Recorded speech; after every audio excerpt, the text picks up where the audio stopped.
അപ്പോൾ അതാ നല്ലൊരു മഴയെല്ലാം പെയ്ത് കഴിഞ്ഞിട്ട് നിൽക്കുക കേട്ടോ.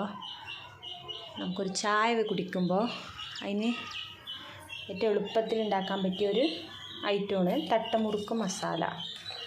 അതിനാവശ്യമുള്ള സാധനങ്ങളാണ് ഇതെല്ലാം: ക്യാരറ്റ്, തക്കാളി, വെല്ലുള്ളി, മല്ലി, കറിവേപ്പില, നാരങ്ങ. ഇത് വെച്ച് നമുക്ക് എളുപ്പത്തിലൊരു തട്ടമുറുക്ക് മസാല എങ്ങനെ ഉണ്ടാക്കുന്നത് നോക്കാം. നമ്മൾ മിക്സിയുടെ ജാറിലേക്ക് ഇതൊന്ന് ക്രഷ് ചെയ്തെടുക്കാം. കയ്യേറ്റ് ചെയ്യുന്നതിനെക്കാട്ടി നല്ലത് മിക്സിയിലൊന്ന് പൊടിച്ചെടുക്കുന്നതാണ്.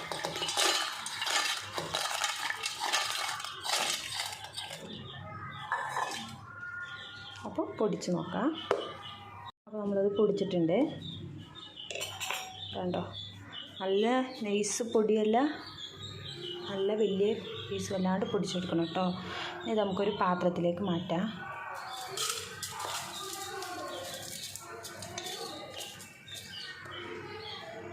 പൊടിച്ച മുറുക്കിലേക്ക് നമ്മൾ അരിഞ്ഞ് വെച്ചിട്ടുള്ള വെല്ലുള്ളി, ഫസ്റ്റ് വെല്ലുള്ളി നമ്മൾ ചേർത്ത് കൊടുക്കുകയാണ്.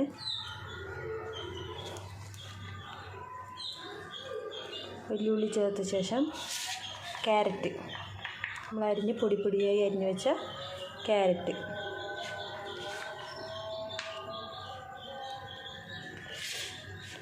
ഇനി ഇതിലേക്ക് തക്കാളി, അരിഞ്ഞ് വെച്ച തക്കാളി,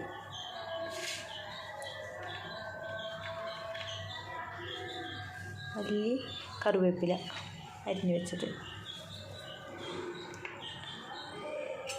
ഇനി ഇതൊക്കെ പാടെ നമുക്കൊന്ന് മിക്സ് ചെയ്തെടുക്കാം. ഇനി ഇതിലോട്ട് കുറച്ച് പൊടി മിക്സർ നമുക്ക് ഇട്ട് കൊടുക്കാവേ.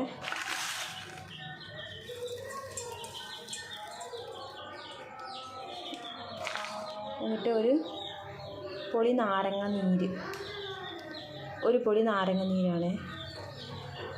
നാരങ്ങ നീര് നമുക്ക് നാരങ്ങയുടെ ഒരു ടേസ്റ്റ്, നല്ല പുളിപ്പ് കിട്ടാൻ വേണ്ടിയിട്ട്.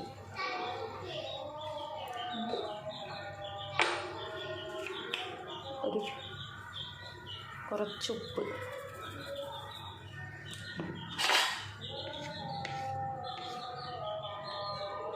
കുറച്ച് മുളക് പൊടി,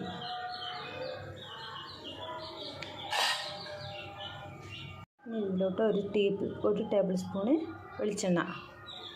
ഈ വെളിച്ചെണ്ണേൻ്റെ ഒരു നല്ല ടേസ്റ്റ് ഉണ്ടാവും. അതിന് വേണ്ടിയിട്ട് നമുക്ക് 1 ടീസ്പൂണ് വെളിച്ചെണ്ണ ശേഷം നല്ലവണ്ണം മിക്സാക്കാം. അപ്പോൾ അതാ നമ്മുടെ തട്ടമുറുക്ക് മസാല ഇവിടെ റെഡി ആയിട്ടുണ്ട് കേട്ടോ. ചൂട്ടോടെ കട്ടൻ ചായൻ്റെ കൂടെ കഴിക്കാൻ പറ്റിയൊരു മസാലയാണ്.